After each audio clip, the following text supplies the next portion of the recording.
My name is Nick Beydler, and I'm counsel with the University of Missouri's Office of the General Counsel in Columbia, Missouri. I'm Erica Mynarich with Carver, Cantin, and Mynarich. I am Tim Reichardt. I'm a partner at Behr, McCarter Potter.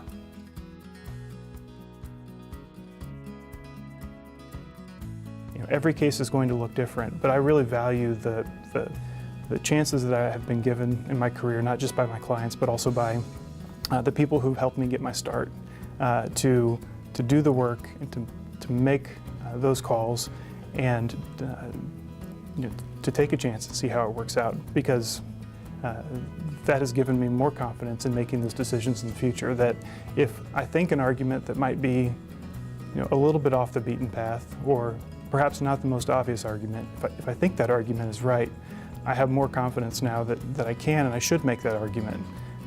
And that's also a really gratifying part of being an appellate lawyer. If you are taking a chance on an argument that you don't know that it's the argument that would naturally arise, but it's the argument that seems right to you, and you get to oral argument and you get feedback from the court that they think there is something to that argument, that really makes the work that you've put in worth it.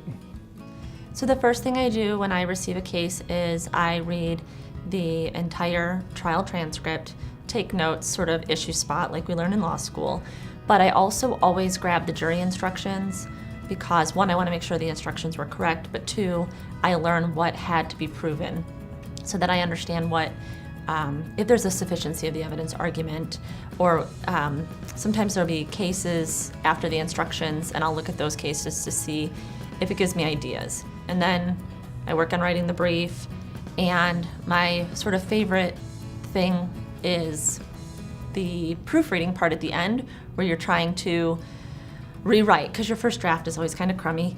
And so improving that first draft. And my favorite thing to do is, after every sentence, ask, why is this significant? And if I can't figure out why that sentence is significant, I either need to rewrite it or I just need to cut it. And sometimes I'll play little games with myself, like if my brief is 30 pages, I'll say, can I get it down to 28? Because really, if your argument's good, it should be short.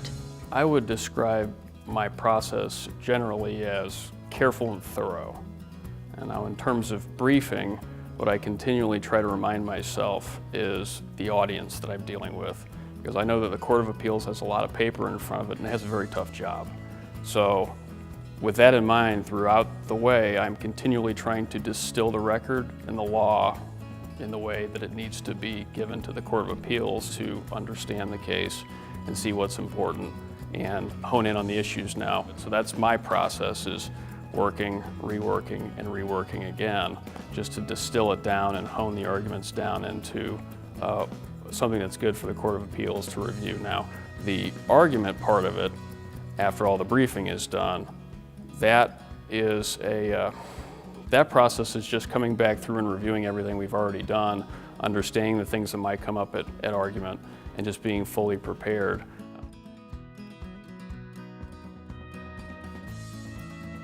Ultimately, the work that we're doing is for someone, and by the time we get to an appeal, our clients have already done all the really hard work. They've been deposed, they've given testimony, they've waited for a jury verdict. And a really neat aspect of an appeal to me is the ability for us to go to our client and say, you've done a lot of work, and I'm going to do everything I can to protect that work. Whether it's protecting a verdict that was favorable or trying to get the Court of Appeals to change its mind. And that's an opportunity to take trust that has been placed in you and do everything you can to make sure that you're vindicating that trust. I think that's really satisfying. You always want to do the best you can at trial because you don't want to get to the appeal. You want to win there. And if you win there and there is an appeal, you're in a better position because you're already starting off as the respondent. But for a criminal defendant, that's their last chance. It's their Hail Mary, and I take that really seriously. So I think my passion is knowing that this is their last opportunity for a fair shake and for justice. The intellectual challenge of the appellate process is something I enjoy.